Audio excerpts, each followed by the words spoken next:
महत्वपूर्ण समाचार વધુ એક વોન્ટેડ પર કસાયો છે ગાડીઓ ભાગેડુ મેહુલ ચોકસી પકડાયો હોવાની ખબર મેહુલ ચોકસીને ભારત લાવવાની તૈયારી તેજ કરવામાં આવી છે બેલ્જિયમ પોલીસે મેહુલ ચોકસીની ધરપકડ કરી છે ભાગેડુ હીરા કારોબારી છે મેહુલ ચોકસી તે પંજાબ નેશનલ બેંકના 2 અબજ ડોલરના કૌભાંડના 2 મુખ્ય આરોપી પૈકીનો એક છે સાથે ચોકસીને બેલ્જિયમ પોલીસ પ્રત્યાર્પણ માટેની પ્રક્રિયા પણ શરૂ કરી છે ચોકસી પર 1300 કરોડ રૂપિયાથી વધુની બેંક છેતરપિંડીનો આરોપ છે તેણે 15 નવેમ્બર 2023ના રોજ બેલ્જિયમનો એફ રેઝિડેન્સી કાર્ડ મેળવ્યું હતું જે કથિત રીતે ગેરકાયદે રીતે મેળવ્યું હતું રિપોર્ટમાં દાવો કરવામાં આવ્યો છે કે ચોકસીએ બેલ્જિયમ કંપનીમાં નકલી દસ્તાવેજો સોંપ્યા હતા જેમાં તેણે ભારતીય નાગરિકતાની વિગતો પણ નહોતી આપી ચોકસી પહેલા અંતિગુઆ અને બારબુડામાં જોવા મળ્યો હતો જ્યાં લાંબો સમય રહ્યા બાદ બેલ્જિયમથી સ્વિટ્ઝરલેન્ડ જવાની તૈયારીમાં હતો જ્યારે પીએનબી કૌભાંડમાં તેનું નામ બહાર આવતા જાન્યુઆરી 2018થી દેશ છોડીને ભાગ્યો હતો તો તેનો ભત્રીજો નીરવ મોદી પણ આ કૌભાંડમાં આરોપી છે અને લંડનથી પ્રત્યાર્પણ કાર્યવાહીનો સામનો કરી રહ્યો છે તો ગીતાંજલિ જેમ્સ ગ્રુપના માલિક અને હીરા કારોબારી 13,850 કરોડ રૂપિયાના બેંક કૌભાંડનો આરોપી ચોકસી તેની પત્ની પ્રીતિ ચોકસી સાથે બેલ્જિયમમાં રહેતો હતો એફ રેસિડેન્સી કાર્ડ પર બેલ્જિયમના એન્ટરવપમાં રહેતો પીએનબી કૌભાંડ બાદ 2018માં ભારતની એન્ટીગુઆ બારબુડા ભાગ્યો હતો તો મેહુલ ચોકસી અને નીરવ મોદી પર છે મોટા કૌભાંડનો આરોપ મુંબઈમાં પીએનબીની બ્રેડી હાઉસ શાખામાં ઠગાઈ પણ કરી હતી આરોપી બેલ્જિયમ પહેલા એન્ટીગુઆ બારબુડામાં રહેતો હતો 2017માં એન્ટીગુઆ બારબુડાનો નાગરિકતા પણ તેણે લીધી હતી તો ભારતમાં તેની ઘણી મિલકતો પણ જપ્ત કરાઈ છે એન્ટીગુઆથી ગાયબ થઈને ડોમિનિકા પહોંચ્યો હતો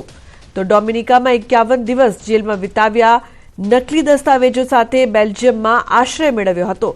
ઉલ્લેખનીય છે કે મીડિયા રિપોર્ટ્સ અનુસાર મેહુલ ચોકસીએ બેલ્જિયમમાં રહેઠાણ મેળવવા માટે ખોટા અને બનાવટી દસ્તાવેજો રજૂ કર્યા હતા તેણે પોતાની ભારતીય અને એન્ટીગુઆ નાગરિકતા છુપાવી અને ખોટી માહિતી આપી જેથી તેને ભારત મોકલી શકાય નહીં રિપોર્ટમાં એવો પણ દાવો કરવામાં આવ્યો છે કે મેહુલ ચોકસી હવે સ્વિટ્ઝરલેન્ડ જવાની યોજના બનાવી રહ્યો છે તેણે કેન્સર હોસ્પિટલમાં સારવાર કરાવવાનું બહાનું બનાવ્યું છે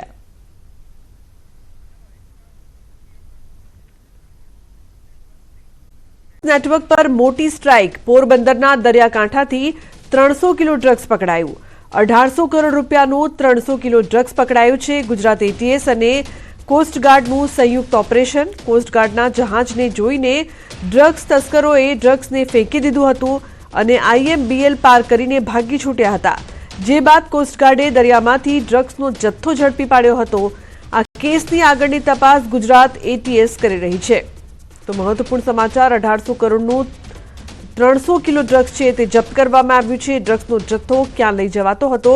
તે તમામ બાબતે તપાસ કરવામાં આવી રહી છે ડ્રગ્સ વિરુદ્ધનું ઓપરેશન હજુ પણ યથાવત છે દરિયાકાંઠેથી ડ્રગ્સ ઝડપાયું છે પોરબંદરના દરિયાઈ સીમામાંથી ઝડપાયું છે ડ્રગ્સ ઉલ્લેખનીય છે કે ડ્રગ્સ નેટવર્ક પર સૌથી મોટી સ્ટ્રાઇક છે તે થઈ રહી છે 1800 કરોડ રૂપિયાનું 300 કિલોનું ડ્રગ્સ પકડાયું છે તો ગુજરાત એટીએસ અને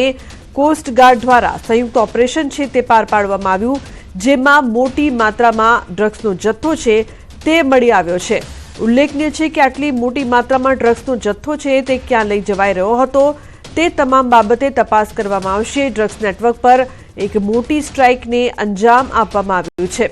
ઉલ્લેખનીય છે કે 1800 કરોડનું 300 કિલો ડ્રગ્સ છે તે જપ્ત કરવામાં આવ્યું છે ડ્રગ્સનો જથ્થો ક્યાંથી આવી રહ્યો હતો ક્યાં લઈ જવાઈ રહ્યો હતો તેમાં કોણ કોણ સામેલ છે અને તેના તાર ક્યાંથી જોડાયેલા છે તે તમામ બાબતે તપાસ કરવામાં આવશે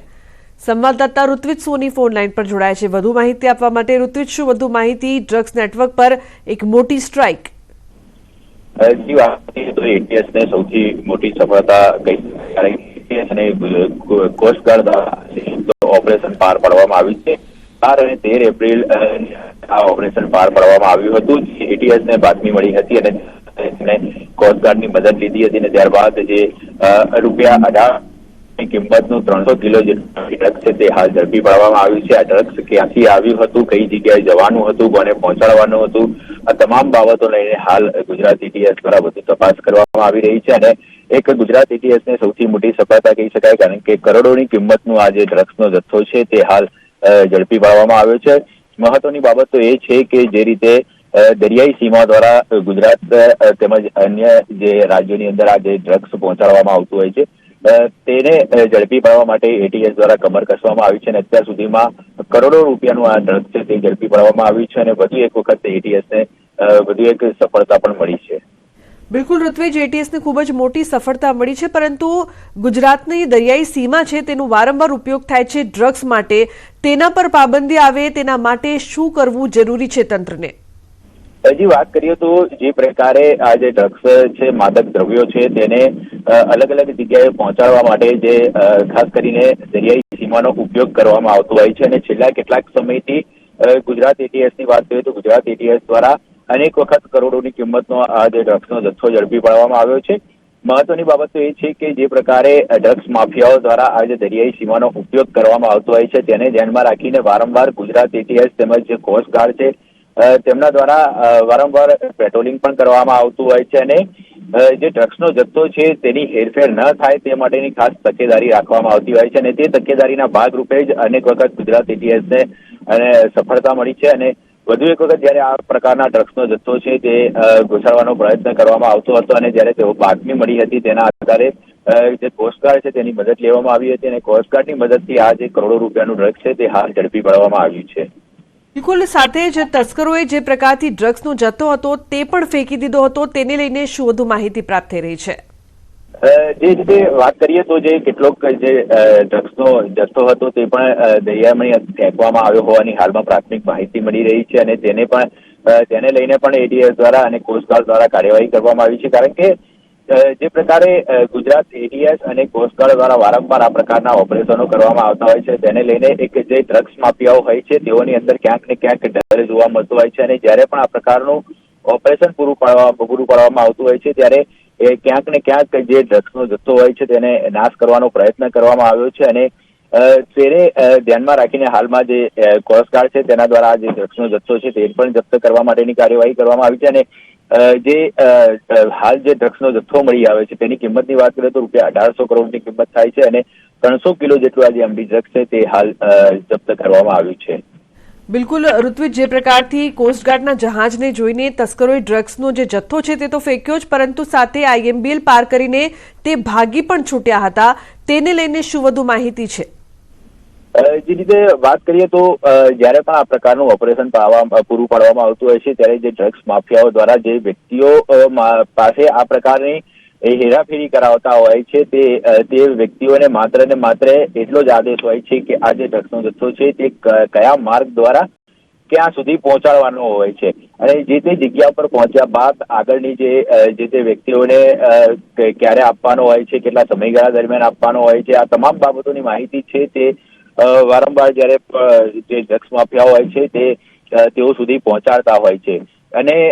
જયારે પણ જે એટીએસ અને કોસ્ટગાર્ડ દ્વારા આ ઓપરેશન પાર પાડવામાં આવ્યું હતું ત્યારે કેટલાક લોકો